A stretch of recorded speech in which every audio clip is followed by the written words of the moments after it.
Northern Power Women podcast. For your career and your life, no matter what business you're in.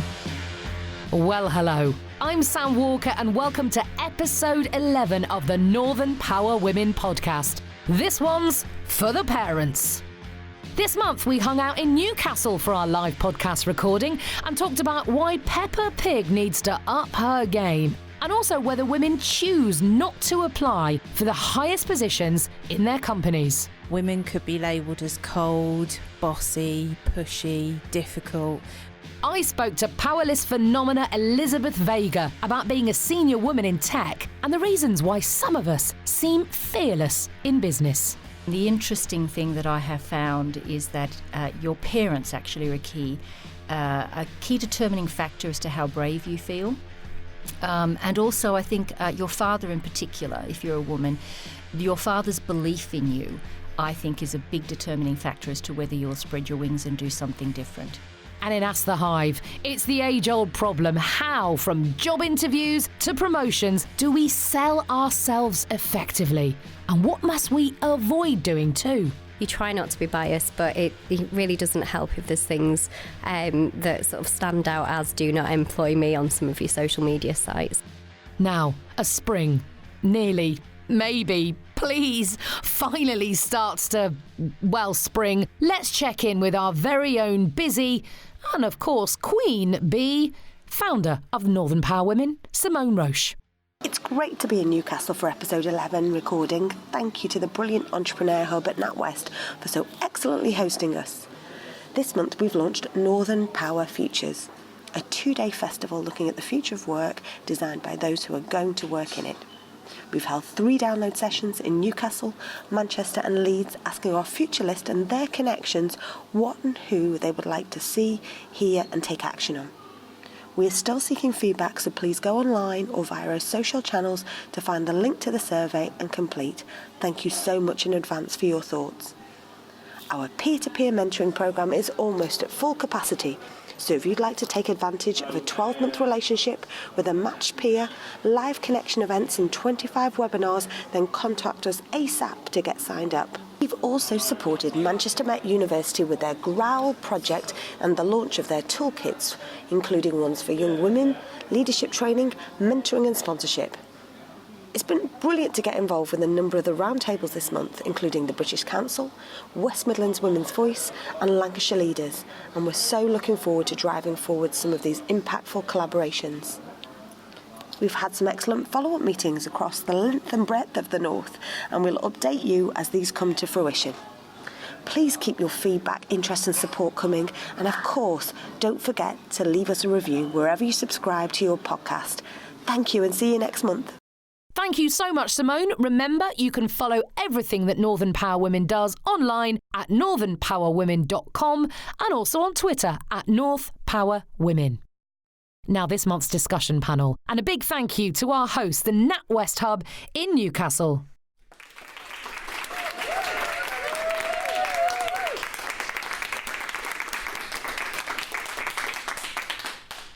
Welcome to our recording of the 11th episode of the Northern Power Women podcast, here in the fabulous city, one of my favourite cities, and I don't say that everywhere, of Newcastle. Big thank you for the NatWest Hub, home of the Accelerator for Entrepreneurs here in Newcastle. The space is amazing. You need to pop in and try it out. But without further ado, I am going to introduce you to 3 of our fabulous panellists. So first, we have Alan Gowling. He is the Director of Business Banking in the North East for NatWest Hub, our host today. Alan has got 30 years. I know, you wouldn't think so, would you? A business banking experience, leading a team of 11 relationship managers, working with organisations across the North East business community. Impressive, huh? Not only that, there's more. Alan is also an accredited mentor working with the Entrepreneur Accelerator programme.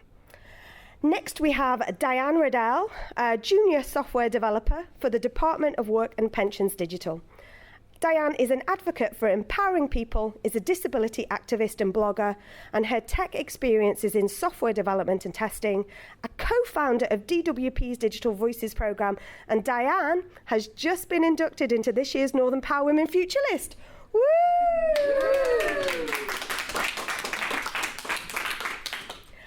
Then we've got Corinne Lewis-Ward, who is the founder of Powder Butterfly. What a beautiful name for a brand. Corinne has worked within the arts and culture sector for the last 15 years, combining her creativity with an entrepreneurial talent to build her business. Powder Butterfly produces a broad range of, I've got here kitchenware and crockery, but I've just seen some beautiful candles. I've just seen some beautiful bags and T-shirts.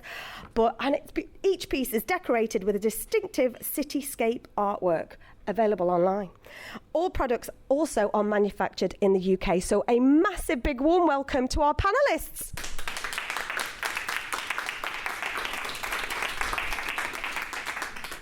Thank you so much. So as ever, we have 3 topics to pose to our panel, which are going to start our Northern Power Women conversations. So the first one. Last month, 10,000 firms in the UK reported their gender pay gap for the first time. We now know that not a single sector pay women more than men, and most companies have fewer women at the top. We also know that some companies argue that women choose to work part-time or not to take on demanding senior roles, hence the pay difference. Is this true? Do women really choose not to head for the top? Corinne. My feeling personally is that women would choose to head to the top, but there's so many blocks in the way. When I started my business many years ago, it was mainly because I needed flexible working around my children, and there weren't jobs out there that I could do that would fit in with childcare.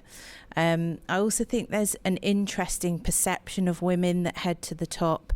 Women could be labelled as cold, bossy, pushy, difficult, whereas a man who heads to the top would be seen in a completely different light. Balancing family life and a career as well for women is much more challenging than it is for men. In that a man can choose his career over parenting and it be okay. But whereas women have different expectations from society. I think the other issue is that when women do decide to have children, invariably workplaces are not flexible enough, so they don't actually give women the opportunity to perhaps continue on with their role but in a flexible way. So they don't help with childcare, they don't help that difficult stage of adjustment that women might have. So I think women are ambitious, but the opportunities just aren't there, and society in many ways doesn't support that trajectory to the top. So what would you like to see happen next? We've had this reporting. What would you like to see? What would have helped you? I think it's the perception not only of women but also men that needs to change. If a man decides to be the main caregiver, then that role should be respected, and both roles of people going out to work or being the main childcare provider should be equally respected. I think employers need to be actually much more flexible in their attitude towards helping people move up the career ladder, especially women, and also the pay gap is a real issue. It does tend to send a message that men's input is valued more than women, but really your input should be based upon the skills you have to offer and the talents that you have to give the company, and should not be based on your gender. Thanks, Corinne. Diane, what do you think? The rate of pay is the issue, because you can have kind of a woman part-time on the same kind of salary as a man, just pro rata.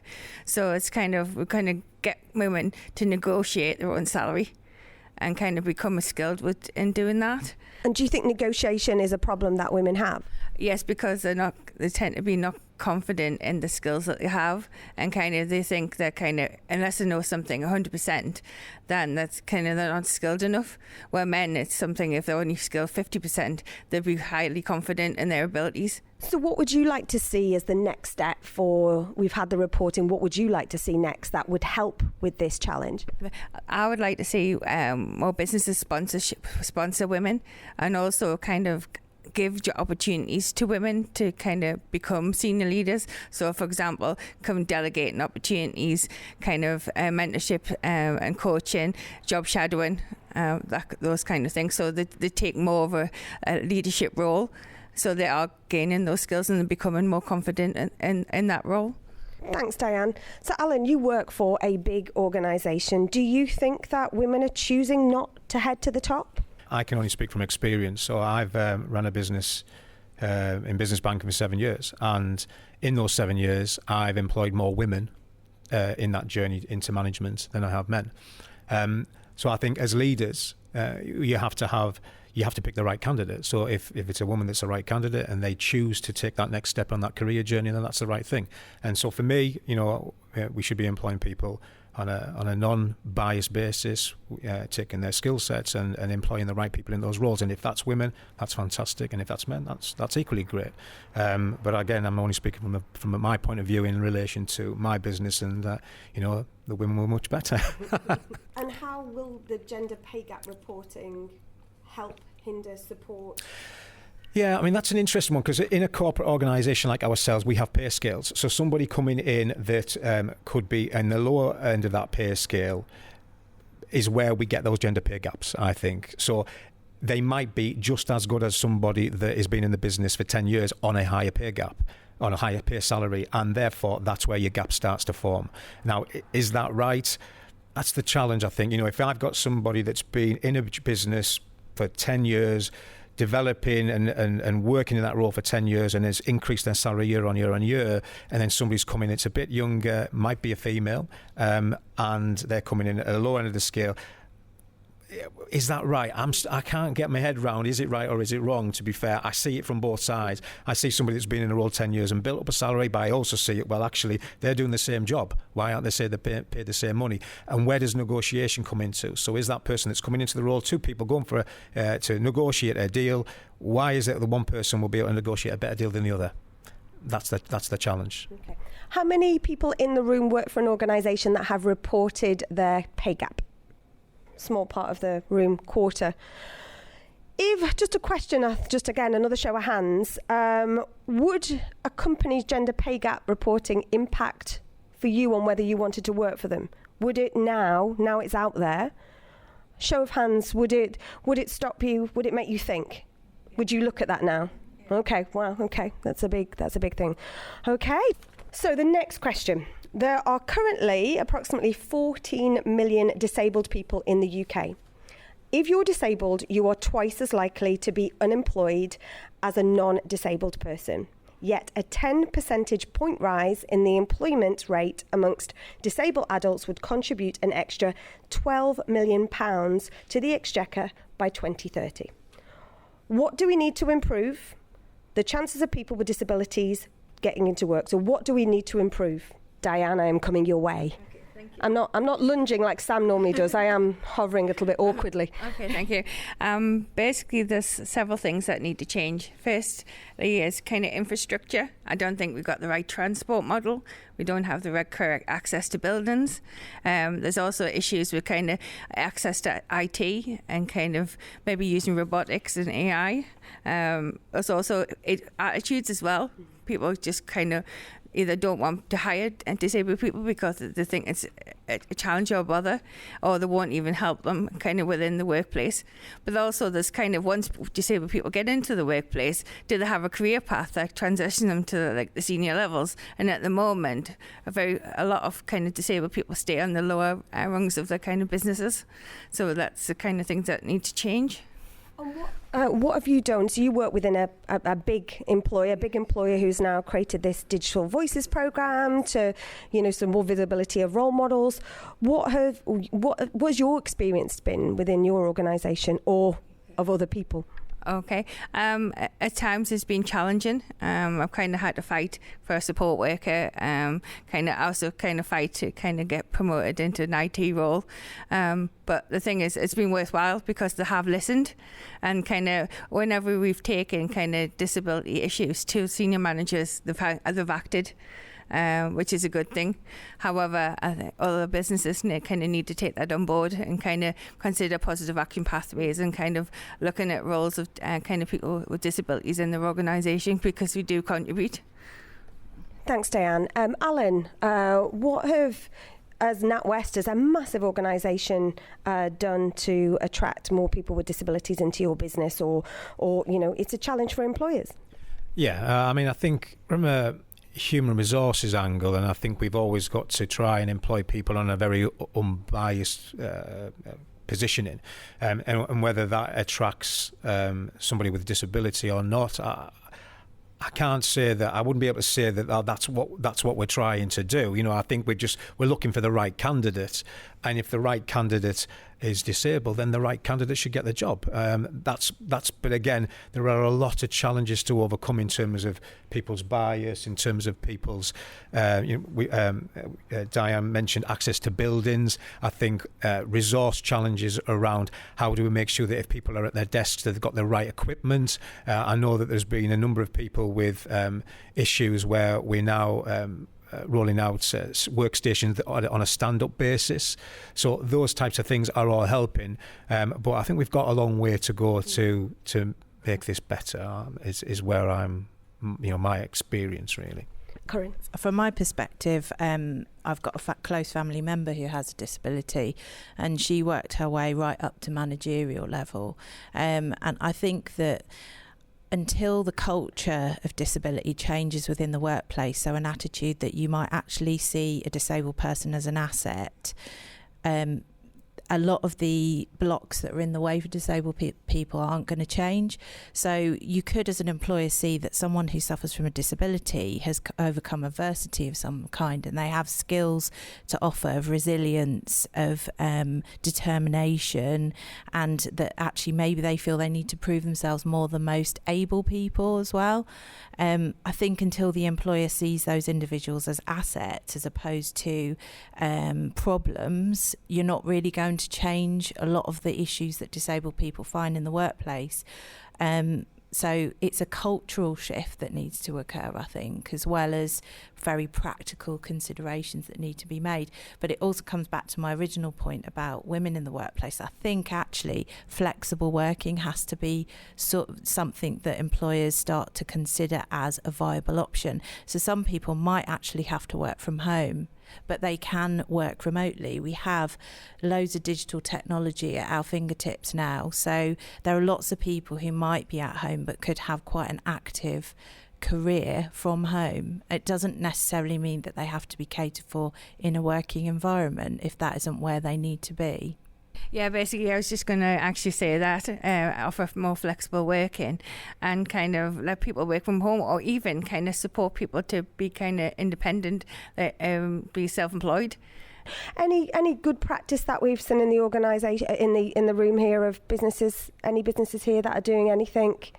Yeah, I'm coming your way. Wait a second. So I think it's around getting flexibility for all colleagues and all employees, not just trying to label the colleagues that need some element of flexibility. So, trying to get that balance of work and life and all of those types of aspects. And I know that's something we're looking at. So a flexible working request or thinking about working flexibly isn't because you necessarily have caring responsibilities or need some accessibility and so on. It's more about actually making the workplace work for you. And so it's a big cultural shift for us. Okie dokie. Right, we're on to our last question so soon. So please do everything that we talk about today, just keep the conversation going. If you've got any questions or comment, please join in at North Power Women or contact us on podcast@northernpowerwomen.com. The final question. It's been reported in the press recently that stereotypes in children's programmes such as Fireman Sam and Peppa Pig are holding women back. Some girls have said that they can't be a firefighter because that's a man's job, or that they want to be a nurse because only men are doctors. Until programme makers drive that change, how do we empower the next generation? Yeah, well, I think in terms of programme makers, I think when you've got brands that are like Fireman Sam and Peppa Pig, they've been around a long, long time. So my experience of having children, I've got a stepson, I think 30, 22 and a 14-year-old. I always forget the oldest one. So if he listens to this, I am in serious trouble. But I think over the years, if I look at the children as they've grown up, I think it has improved. My son, when I asked him this question last night, he was telling me how team programs are very much geared towards trying to ensure that it covers all bases, that there is not a stereotype to be a firefighter. And when I said, well, what about younger? And he couldn't really answer it because he needs to go back a little bit because he's 14 now. So I think we've made progress. But again, as in some of the other questions there is a massive cultural challenge here. Does it start with, in terms of the children, does it also start with parents? Does it start with schools? And there are other challenges within schools, and I speak from experience because I'm also a director at an academy where they are limited on resource. So how do we ensure that the curriculum in schools is far-reaching and ensures that young female children can do anything they want in life, and they can follow any career path that they want because there's nothing stopping them. And how do we bring in people to inspire those children to say, well, I want to be like that person because she's a firefighter, and I just want to be like her, because children are impressionable. And I remember when I was young and who my heroes were, but I think heroes now come in all forms and shapes and sizes. Who's your hero, Alan? Rocky. Alison, am I coming your way? Oh. One from the audience. Thought that was a great question. Who are your heroes, Alan? And I think you're absolutely right. I think we do need a movement though in this country, because the figures speak for themselves, and women and girls don't, for whatever reasons, access the kind of opportunity in the same proportions as boys and men. So it's toy makers, program makers. It's all of us continuing to create that narrative that says this is going on for far too long, hundreds of years, and we've got to put a stop to it. I've got nieces who are 5 and 8, and we were in charge, auntie and uncle in charge at the weekend, and I asked them, what do you want to be?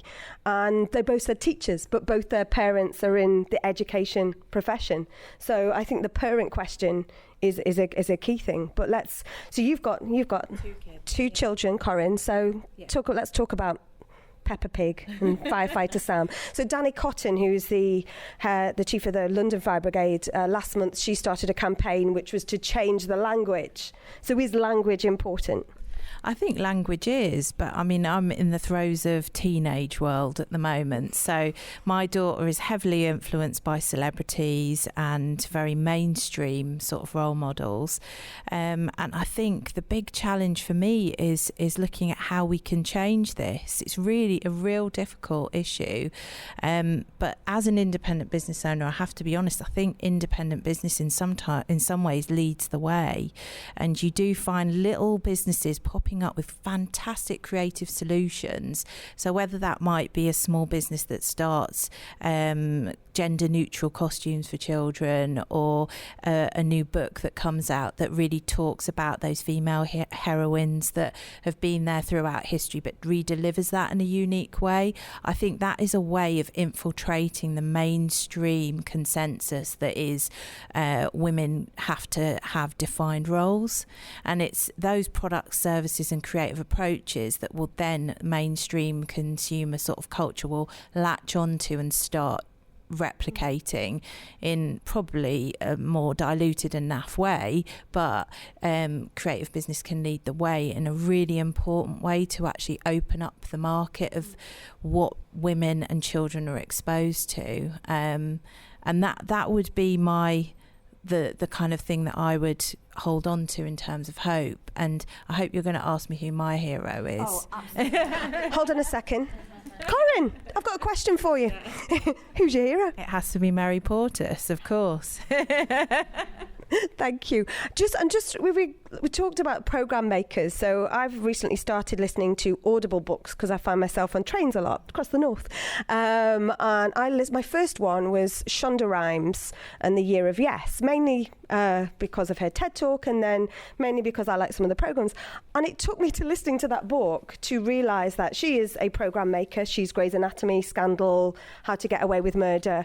And it had actually occurred to me why I love those so much. They were all really strong, feminine characters. But it's something I've sat with my husband, but I hadn't sort of taken that in. So it's proof that program makers don't have to be totally, although saying that we all like a cape and an outfit, but it doesn't always have to be totally explicit, the program makers. So what do you think about stereotypes, Diane? Basically, I think you kind of need to eradicate them. Basically, I looked at the 50 kind of cartoon characters, and 5 of them were women, and all the rest were men.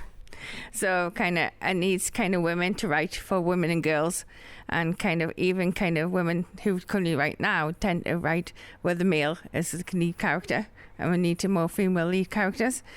But also we don't need to just write about superheroes. We need to write about normal people like doctors, teachers, IT people, and bring those characters to life, and just give the children a day in the life what a doctor is. Thank you so much. As I say, please do keep this conversation going. If there's any questions that you would like to see posed on the podcast, then please, I may have mentioned it before, podcast@northernpowerwomen.com or @northpowerwomen. This is just starting the conversation. Please stay engaged. Please stay joined in. Thank you all of our fabulous audience here. Thank you for NatWest at Hope for hosting us here. So thank you all. Please give yourself all a superhuman round of applause.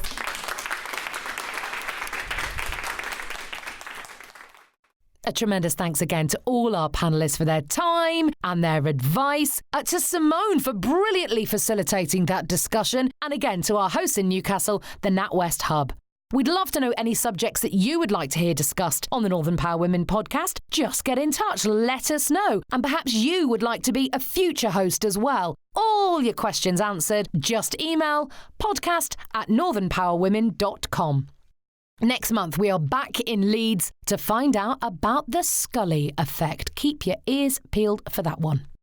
Now it's time to learn some more and hear some great stories from someone who's made it really big in their chosen field. This month, it's Powerlist member and Queen's Award winner, Elizabeth Vega, Global CEO of Informed Solutions. A senior woman in the world of tech, Liz had some incredible stories to tell, and I started by asking her where the initial drive came from to set up her own business. Well, I'm the byproduct of large corporates, so like most people, you start off by following a traditional career path. I did my management graduate training with Unilever, which was superb. And then I moved through 2 other corporates. And actually at each stage, I am very grateful for what I learned. I learned discipline. I learned key aspects of running a business. I learned to respect and appreciate process and a certain rigour in how you run a business. But then you get to the point where you do hit a ceiling. It wasn't called a glass ceiling. And of course, we're talking quite a few years ago now before these things were discussed openly. But people would just have a quiet word with you and tell you that your ambitions really weren't appropriate and that you would never really make an executive board position. And in those days, IT or computer services, as they were called, used to report to the finance director. And so, I realised that I'd reached the end of the viable career path for me there. So I decided, as with the arrogance of youth, that I thought, well, I've learnt what I need to run aspects of a business. I'm going to give it a go. It was a big step because, of course, you need to put your own hand in your pocket and invest your own money. And so as you do, I spoke to my parents and my mum was quite worried for me. She said, look, you have a great job. It pays well. Security. Job security, you've got a mortgage. I had a mortgage by that stage and I was single again. And she said, are you sure? And my dad said, do you know what, Liz, you will work it out. And the interesting thing that I have found is that your parents actually are a key determining factor as to how brave you feel. And also, I think your father in particular, if you're a woman, your father's belief in you, I think, is a big determining factor as to whether you'll spread your wings and do something different. How old were you when you were told you will go no further than you already are? 28. So 28 years old, you are told this is it for you. You're never going to reach those heights that you're aiming for. Was that to do with the fact you were a woman, or was it to do with the saturation of the industry? Did they give you a reason why they said this is the end of the road for you at such a young age? Everything is always veiled, I suppose. Even in those situations, men would speak in euphemisms, but it was primarily because I was a woman. I mean, I was actually a director, but it was at ops level, and as I said, reporting into a finance function, as it used to be in those days. And it just wasn't felt that women had the skills to be on a main board. And also very traditionally, it was you were either sales or you were finance if you made main board positions typically. So there you go. You've got great prestige. You've got a great job in a great firm, yet there's that itch inside you saying, I know I can do more. When you took that leap with the support of your parents, was there ever a time when you thought, what have I done? Why did I do that? I still think that. Just depends on the day of the week. Of course it is. Life's a journey. And, anything that you take on that's really challenging is going to have its ups and downs. If something's worth achieving, it's going to push you. It's going to stretch you. And you have to be okay with that. You have to be okay with it and you have to accept. I wouldn't necessarily call it failure. I would call it the opportunity to learn. I have a natural curiosity and everything can teach you something, including the people you don't want to be like. I don't want to be like that person, but that's okay because it crystallizes those thoughts. I want to have these values. I choose to be this type of person. I choose to be this type of entrepreneur. I choose to be this type of leader. So everything in life, whether it's a bad business deal, or a disrespectful client or an unhelpful bank manager or just staff issues, they all teach you stuff and they shape your character. And actually, they also influence your ambition because you just get more, well, in my case, I just got more stubborn. I think I can work through this. You talk about having very clear vision for the sort of business that you wanted to set up and run. And when you set up Informed Solutions, I mean, what was that clear vision? What were the foundations on which you wanted to build? I wanted to build a business, and I think the 3 cornerstone values of the company enshrine that, which is innovation. I am always fascinated. I have a very curious nature. I have a love of learning, and I think that keeps you young and that keeps your brain and yourself fully engaged in life. So to reimagine what's possible, I also wanted to do business with ethics. I had, as we all do, we go through life and we see things that we go, that's just not right. And I want to be proud of what I do. Of course you can make good money. And by the way, I want to be well paid and I want all of my staff to be well paid. But how you make that money is important to me and it always has been. And I am the same in terms of my own investments outside of just the business. So that's the integrity piece. And then there's the excellence piece. Actually, I want to be the best I can be. I don't aspire to being mediocre. I don't want to be average.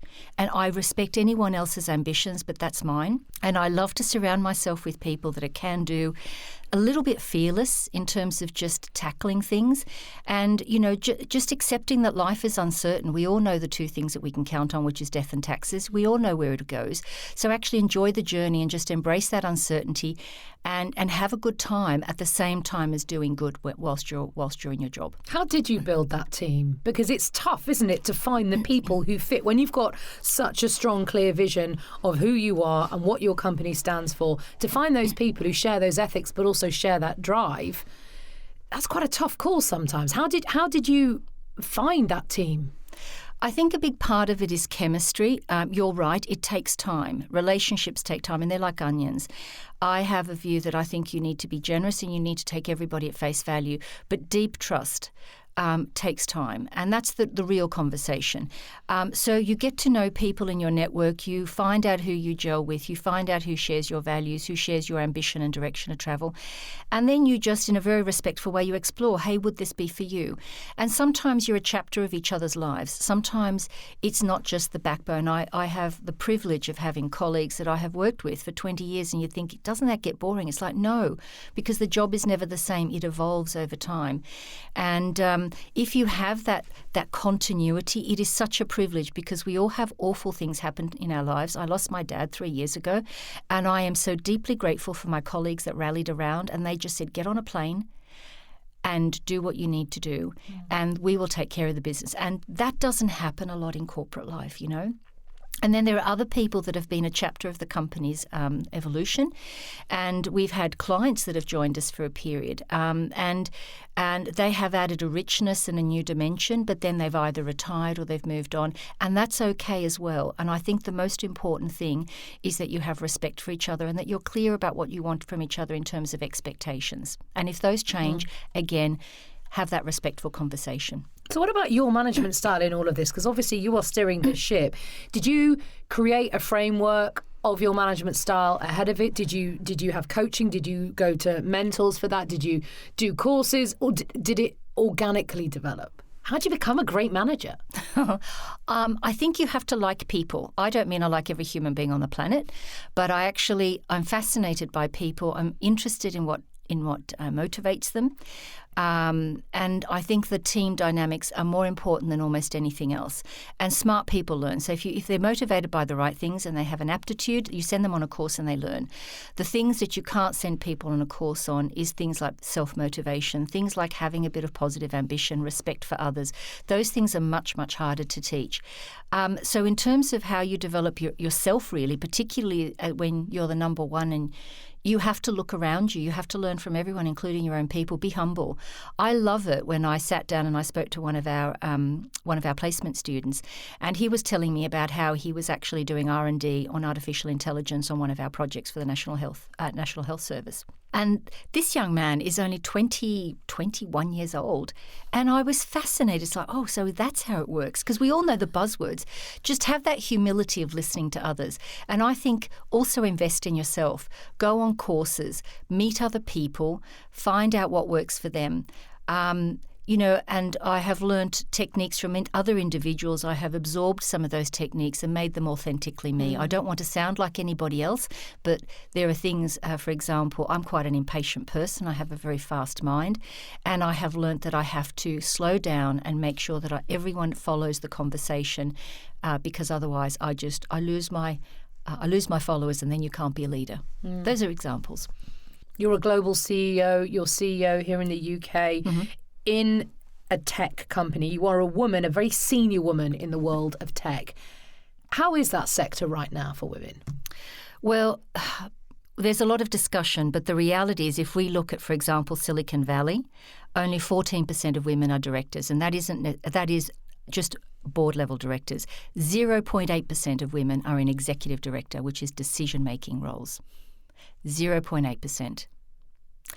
And that is shocking. That is the heart, or what we hold up as role models for tech, and that isn't a role model for me. I'm really sorry, and I don't want to buy into that pretense. Even in the UK at the moment, 28%. Women are paid 28% less than men for the same role. Excuse me, that's illegal the time. The same role. The same role. Because we heard about gender pay reporting of the fact that women in no sector are in as many senior roles as men, but this is within the same role. This is in 2017, the emolument study showed that women in the UK in technology-related jobs earn like-for-like 28% less than men doing the same jobs. That's because they're not good at negotiating, of course. It's because we don't stand up and ask, is what we're always told. That's partly the case, but 28% is not necessarily a negotiation point. I think it's your starting point as well. And that what I would question is the values of a company that you have to always... You always have to put your foot down in order to get something that's fair. So those are reasons why I think, women, and I'm not saying that's the journey for everyone, women that feel that they have an appetite for risk, that they actually have built up a body of experience and have got good judgment as regards what it takes to run a business, I honestly suggest that you consider setting up your own business or set up a business with other people that share your views. And that includes men. I mean, my business partner is actually a male, a very modern guy. And actually a lot of the other board members are male as well. We've got a female board director out of Australia. So we've got a really diverse workforce, but they have to share your common values. So think about starting your own business. We hear a lot of stories in the press about the culture within tech and the way that women are viewed by, of course, not every tech firm. But there's some pretty shocking stories that come out of Silicon Valley of the way that women quite often don't feel safe in a tech environment, especially at large conferences. A lot of that's leadership, and I'm going to put it, there's an old euphemism, the fish rots from the head down. And I think that is true, and I will probably, put myself into a difficult position of having to defend that, but that's just my anecdotal experience, and I'm entitled to have my own experience. But fundamentally, look at the leadership and look at how they behave, and that will tell you what is tolerated within an organisation. And a lot of it is insidious. If you had a slam dunk case, you would probably end up in court or in tribunal, but it isn't. It's just a gradual wearing you down of the pub sessions, of the golf business happens on the golf course, of, all these things that are just the action itself is meant to be exclude people. So even the drinking culture, I joke and I do love a good cocktail, but I am not a heavy drinker at all. And so I have adapted to that. But, if a lot of the serious deals are cut in a bar, you have to decide whether that is for you or you have to adapt. And I'm a pragmatist. I adapted. Instead of having a gin and tonic, I have tonic water with a fresh of lime and a swizzle stick, and I tip the barman to make sure, he takes care of me in the evening. But you have to make a decision what is right for you. Yeah. You are now considered throughout the whole industry as a key industry thought leader. As a woman, though, did you ever struggle having your voice heard in tech? I still do, to be totally honest with you. It's really interesting to see people's reactions. I'm very low-key. I'm very Aussie in that way. Actually, that's very north of England as well. You're just relaxed. You don't need to stand on ceremony. And people misunderstand that.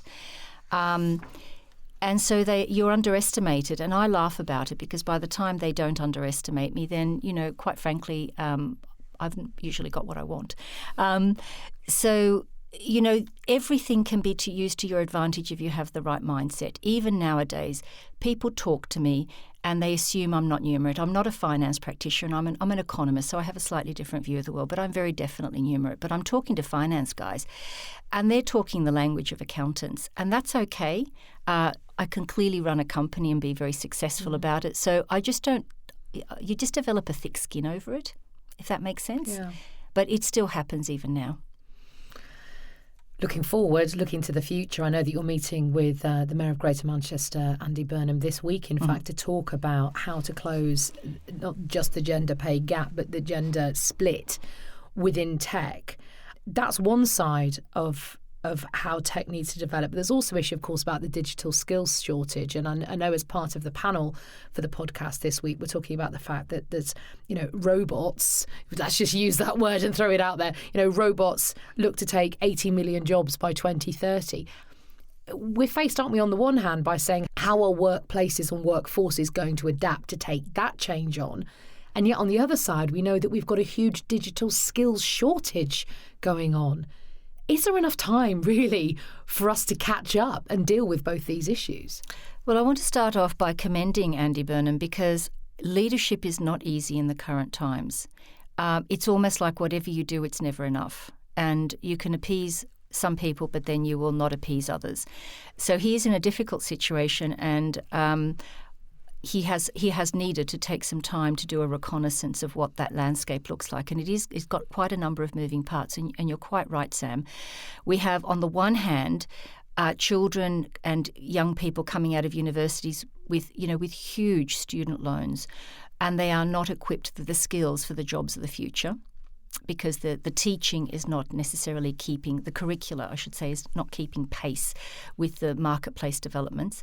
And on the other hand, you have a lot of young people that are looking for jobs. So the obvious connection, the gap in there is how do you re-educate, how do you re-skill? But that's also not just true for young people.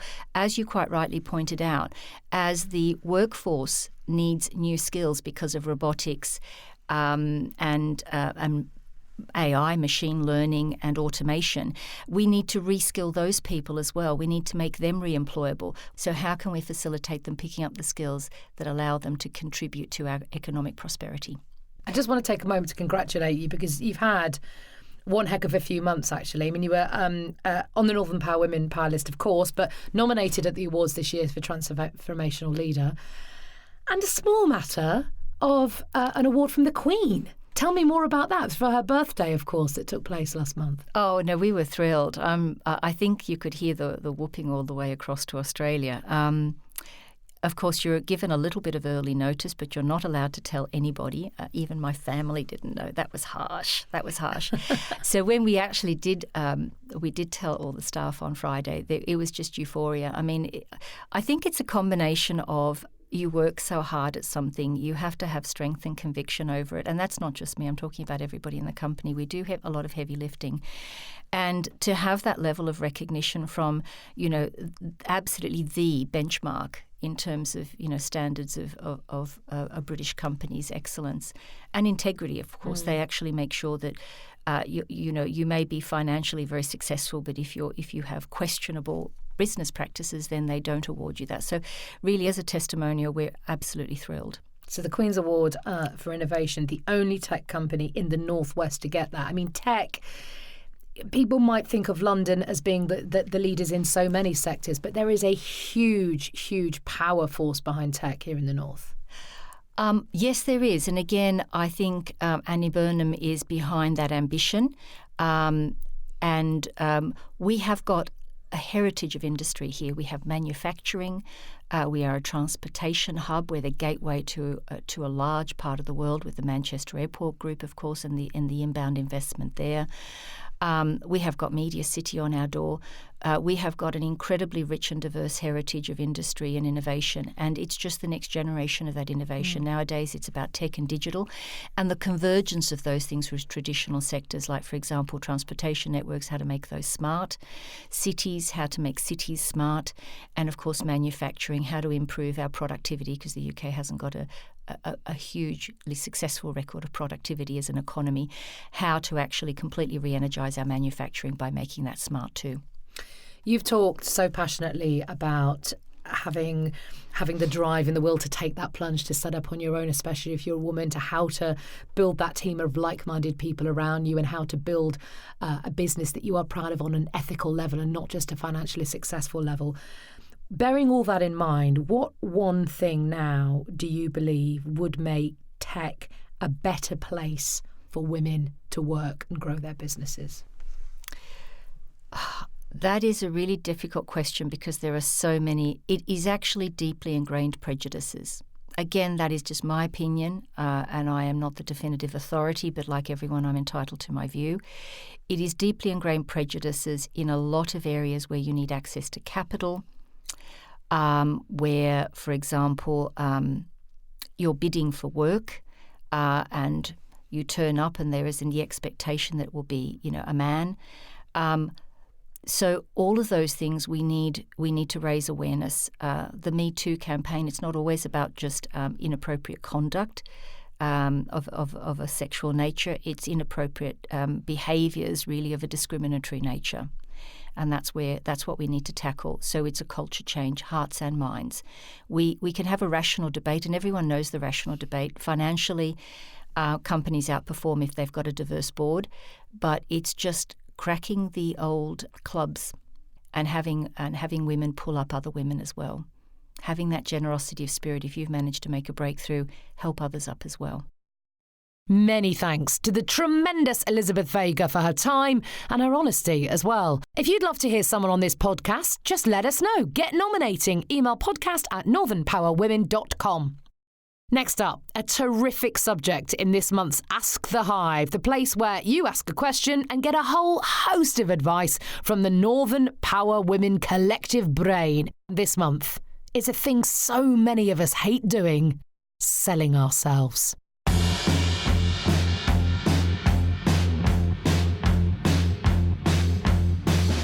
So when it comes to an interview or an opportunity for promotion, I struggle with selling myself. So are there any tips that anyone can offer to help me do that? Years ago when I had interviews, you would often get asked the questions, what are your strengths, what are your weaknesses? And they're quite difficult questions to answer because you don't want to bring up anything terribly negative. But I think maybe having someone objective or someone who knows you quite well to talk about that and actually come up with a list of strengths so you know you're armed with those to answer that question. But also maybe come up with weaknesses, but also potential strategies and how you deal with those weaknesses. weaknesses. That can maybe help an employer see that you're good at acknowledging where you might have faults, but also seeing where you can make improvements upon that. I think one of the things about, if you're sort of reluctant to sell yourself in terms of interviews, in terms of promotion, it's practice. Just keep practicing, practice with friends, practice with colleagues. And because sometimes you get asked those questions in an interview that come out of left field, and it does make you nervous. So get your friends, get your colleagues to push those difficult questions, and the more practice you get, the more confident you'll become. And it's not a case of then you think I have to sell myself. You're doing the selling anyway because you've just got that confidence behind you, and confidence is really key. But you only get the confidence often if you do that practice, if you really put the effort into it. My advice for someone that finds themselves in a position where they need to sell themselves is prepare, research the company, their work, how you fit into their criteria and work values. Be confident, because no one's going to invest in you if you don't invest in yourself. Hello, my name's Kate Cocker. I'm the presenter coach, and talking to people about how to sell themselves is something I find myself doing with my clients quite a lot. Here's some tips to help you forward. So number one, to avoid that feeling of bragging, shift your mindset so that instead of walking in and thinking, I've got to go in and tell them how great I am, puke, that's going to make me feel really uncomfortable. Think about going in and talking about how you can help solve their problems, how you can help add to value to the business, how you can help move the business forward. If you think about it from that point of view, where you are contributing and helping and supporting a business, that makes it a bit easier to go, this is what my skill set is and this is how it can fit into the business. Tip number two, get clear on what you want them to know before you go in, what you want them to know about you. So then you have to make sure that you've got a couple of stories to back that up. And your stories about your experiences are what make you you, and it's what they're going to pick up on. So think about before you go in, what you've learned, what you're proud of, when it was tough, how you dealt with that, and construct some stories around what happened and how you came out the other side. That's going to be a lot easier for you to talk about than just talking about, oh, I'm great because I've got this skill and that skill. If you can give clear examples, that's going to really help you sell yourself. And the third sneaky thing is that sometimes you can sell yourself without literally the words coming out of your mouth saying, I've done this, I've done that. And actually, a really good way to sell yourself is to really create a challenging moment for the people that you're speaking to, get them to think in a different way, get them to move the way that they're thinking forward. And one area that this can work really well is in the questions that you take in. So if you can take some really good, strong questions in that you either ask at the end or throughout the interview, you can create a moment of discussion where you can then bring more about your experiences to the table, but on your terms a little bit. So it's slightly different, but actually if you can take a question and turn it into a question that then turns into a discussion, you're engaging with those people and enabling yourself to sell yourself without really just going, this is what I've done and this is how I do it. First of all, I would make a list of all my good points, the skills I have, and then use positive words to describe them. So I think I've got kind of two tips. One is linked to CVs. So one of the things that I've noticed through the many years of trawling through CVs for the right candidates is to start with the results in mind. So what are the fantastic results that you have achieved within the various roles that you've done, and really bring them to life. I used to see a lot of CVs from people that just detail what the job was, what the job did, and sometimes you kind of know what the job descriptions are for some generic roles. Certainly in banking you might do. So when I am interviewing people from certainly in the bank, it's very much about, look, tell me what the fantastic things you're doing and make them stand out and make me go, wow, that's fantastic.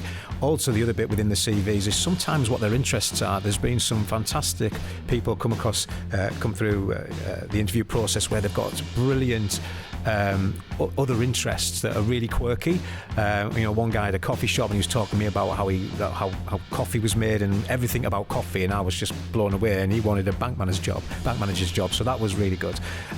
So that's one thing on the CVs. The second thing is it's a steal mind. It's a steal from Stephen Covey and the 7 highly effective habits, and that is to start with the end in mind. So again, it comes back to when people are coming to the interview process, again, what are those results and what are the actions that got you to the results? Because I find that people find it very difficult to explain their actions, and then they tack onto the end of the process, and these were my results. Whereas if you focus on what were the fantastic achievements, how did it all work out? What did you achieve? How many people did you help? If there's league tables, which sometimes there is, sadly, where were you? And make it look wow. But by the way, then reverse those actions and come in prepared with those actions, but start with your best results in mind. Thank you to everyone who sent in their advice this month. You all get a gold star and an extra biscuit with your brew. Brilliant stuff. Now this month, it's our very first man on Ask The Hive. Welcome to the Northern Power Women podcast, Ryan. I graduated in August 2017. It's now May. I really want to work in the construction design industry, and I can't seem to get onto a graduate scheme. I have emailed people, apply for jobs and even apply for work experience, but to no success. Can anyone give me some advice on how to get into a graduate scheme? Can you give Ryan any advice? What experience can you bring when it comes to clever ways of breaking into an industry when you think all roads are closed off to you? We'd love to hear from you. You can either record a voice memo on your phone and email it to podcast@northernpowerwomen.com or open up WhatsApp on your phone. Add the Northern Power Women podcast on 07928 387 712. That's 07928 387 712. Just hold the little microphone icon in your message screen, answer away, and your thoughts will come direct to us. If you need those details again, you can find them online at northernpowerwomen.com.